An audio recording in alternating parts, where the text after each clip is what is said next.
કોડીનાર તાલુકા પંચાયતમાં સત્તા માટે જે ખેલ થયો છે એ ગુજરાતની રાજનીતિનું એક ચોંકાવનારું ચિત્ર છે। કોડીનાર તાલુકા પંચાયતના કોંગ્રેસના ઉમેદવારોને અડધી રાત્રે દ્વારકા પોલીસ શા માટે લઈ ગઈ હતી, શા માટે પોલીસ સ્ટેશનમાં તેમને ગોંધી રાખવામાં આવ્યા, કેવા નિવેદનો લેવામાં આવ્યા હતા, આ વિડીયો રેકોર્ડ થાય છે ત્યાં સુધી દ્વારકા પોલીસે તો આ બાબતે કોઈ ખુલાસો આપ્યો નથી। પરંતુ એવામાં ગીર સોમનાથના ભારતીય જનતા પાર્ટીના દિગ્ગજ નેતા દિનુ બોઘા સોલંકી પર ગંભીર આક્ષેપો થઈ રહ્યા છે, તેની વાત કરીશું આ વિડીયોમાં। નમસ્કાર, નિર્ભય ન્યૂઝમાં આપની સાથે હું મયુરી। ગીર સોમનાથમાં કોડીનાર તાલુકા પંચાયતના કોંગ્રેસના તમામ જીતેલા ઉમેદવારોની અટકાયત થઈ અને એ ઘટનાની તમામ વિગતો વચ્ચે વધુ એક નવી વિગતો સામે આવી, જેમાં કારડિયા રાજપૂત સમાજના અગ્રણી અને ઉદ્યોગપતિ મનોજ મોરીને પણ પોલીસ ઉઠાવીને લઈ ગઈ હતી। ત્યારે તેમના પત્ની દક્ષાબેન મોરીએ સોશિયલ મીડિયામાં વિડીયો મૂકીને આખી ઘટના વિશે જણાવ્યું હતું। ત્યારે પહેલા જોઈએ એ વિડીયો કે જેમાં પોલીસે ભાજપના નેતા દિનુ બોઘા સોલંકીના ઈશારે તેમના પતિની અટકાયત કરી છે તેવો આક્ષેપ દક્ષાબેને કર્યો છે। હું દક્ષાબેન મનોજભાઈ મોરી, મારા ઘરવાળા કાલે સમૂહ લગ્નમાં આવ્યા હતા ને અહીંયાથી નીકળ્યા તો 9 વાગે એની દ્વારકા એસપીએ ધરપકડ કરેલી છે। તો અમને કોઈ પણ વસ્તુની ખબર નથી કે કાંઈ પણ એનો ગુનો નથી, તો કેવી રીતે ધરપકડ કરી છે, એની શું કામ ધરપકડ કરી છે? અને અમને કોઈ કોન્ટેક જ નથી, એનો નંબર ફોન પણ લાગતો નથી અને એનો કોઈ કોન્ટેક જ નથી। મારા ઘરવાળાને કંઈ પણ થશે તો એ દ્વારકા એસપી અને પોલીસ ટીમનું એના ઉપર જ ગુનો આવશે અને અમને શંકા છે કે આ બધું દિનુ બોઘા સોલંકીએ જ કરાવેલું છે।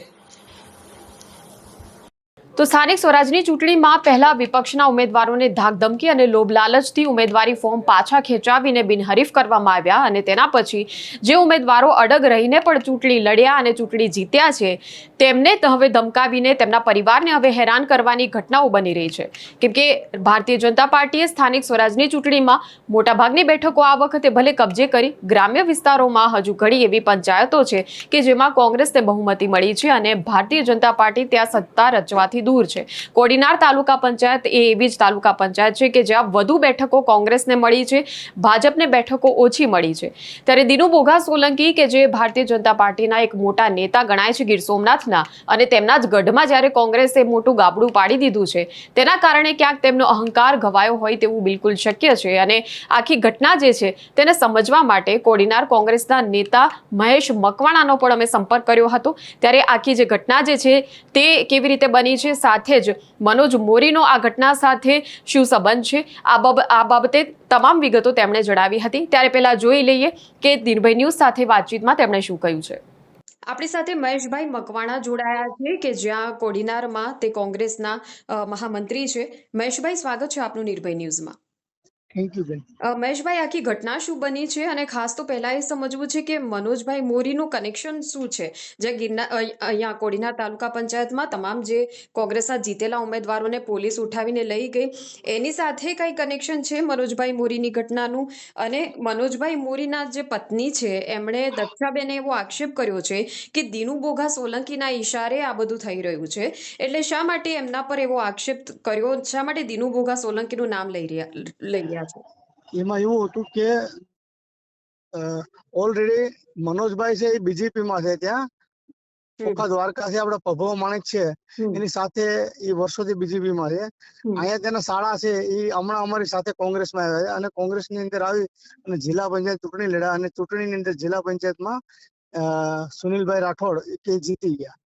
એની સાથે બીજા 2 ઉમેદવાર પણ અમારે કોંગ્રેસના, એટલે ટોટલ અમારે કોંગ્રેસની સીટો ત્યાં છે ને અમારે તાલુકા પંચાયત 24 સીટો છે, એમાંથી 12 સીટો છે એ અમારે કોંગ્રેસની આવી, 11 છે એ આપણે બીજેપી ને એક અપક્ષને આવી। હવે દિનુ સોલંકી છે એ ટૂંકમાં ગીર સોમનાથ જિલ્લાની અંદર એક માફિયા તરીકેની છાપ વર્ષોથી છે કે કોઈના આપણે અવાજ ન ઉઠાવી ગયા।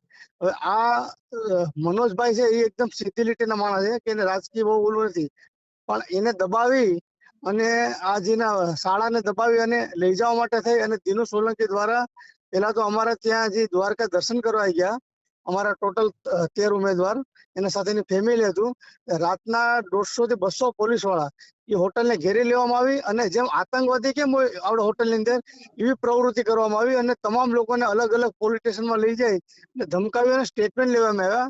ત્યારબાદ આ મનોજભાઈ છે એ કોડીનારથી સમૂહ લગ્ન કારડિયા સમાજના રાજપૂત સમાજના સમૂહ લગ્ન તે પતાવી અને એના બિઝનેસ માટે ત્યાં ઓખા જતા હતા તો એને દ્વારકાથી એને ઉપાડી લેવામાં આવ્યા. ઉપાડી અને એને ક્યાં લઈ ગયા કઈ ખબર નથી, પણ અત્યારે અમને ખબર પડી કે એને કોડીનાર પોલીસ સ્ટેશનમાં એને લઈ આવવામાં આવ્યા અને ત્યાં બીજેપીના જ આ મનોજભાઈ પણ આપણે બીજેપીની અંદર છે એટલે બીજેપીના જ વ્યક્તિ દ્વારા એની માટે પોલીસ ફરિયાદ અને દબાવવાનો પ્રયત્ન કરવામાં આવ્યો, અપહરણ આવું બધી.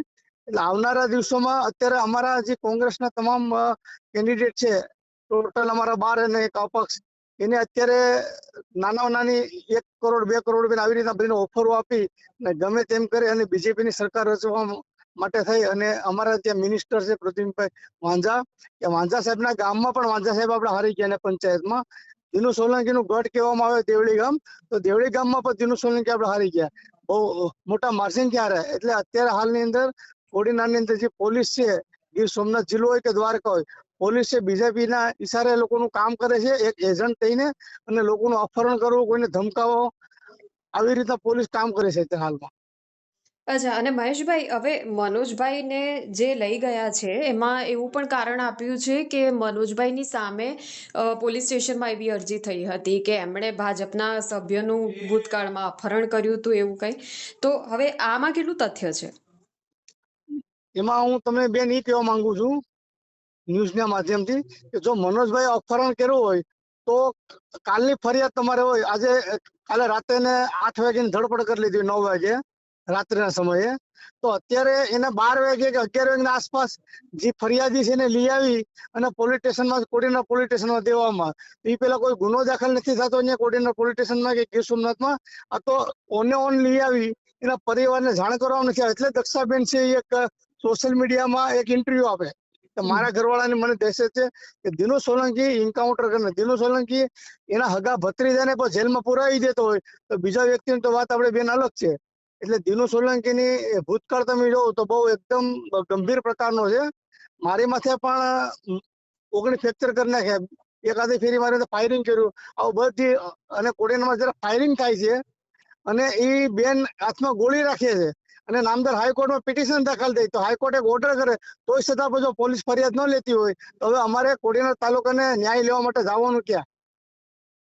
તો હવે શું માંગ છે તમારી કે કેવી રીતે કાર્યવાહી થવી જોઈએ? અમે અત્યારે આવનારા દિવસોમાં અમારે 13 કેન્ડિડેટ સાથે અમે નામદાર હાઈકોર્ટની અંદર ન્યાય માટે અમે પિટિશન દાખલ કરશું કે જે લોકોનું અમારું ત્યાં ટોર્ચર કરવામાં આવે એનો પરિવાર સાથે દ્વારકામાં, એટલે એસપી અને દિનુ સોલંકી એ તમામ માથે ગુનો દાખલ કરવા માટે થઈ અને અમારા વકીલ સાહેબ અમારા આનંદ યાજ્ઞિક સાહેબ સાથે વાત થઈ એટલે એ આવનાર સોમવારે અમે પિટિશન દાખલ કરીએ છીએ કે જ્યારે પણ અમારા કોડીનારની અંદર અમારું મતદાન હોય કે વાત આવે તાલુકા પંચાયતમાં તો અમને પોલીસ પ્રોટેક્શન સાથે અમને બુથ અમને લઈ જવામાં આવે. નકર તાલુકા પંચાયતમાં અમારી કોઈ નથી. અમારા ગામમાં અત્યારે એવું અમે જો ખાલી દર્શન કરવા ગયા હોય તો ત્યાં આવી રીતના હુમલો થાય તો ત્યાં સ્થાનિકમાં તો અમારી કેવી સ્થિતિ હશે?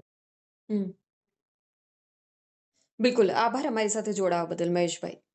Thank you. ત્યારે આ વિષય પર તમારું શું કહેવું છે તે અમને કમેન્ટ સેક્શનમાં જણાવશો અને આ પ્રકારના વિડીયો માટે જોતા રહો નિર્ભય ન્યૂઝ. અમારી ચેનલને લાઇક, શેર અને સબસ્ક્રાઇબ કરવાનું ભૂલશો નહીં. નમસ્કાર.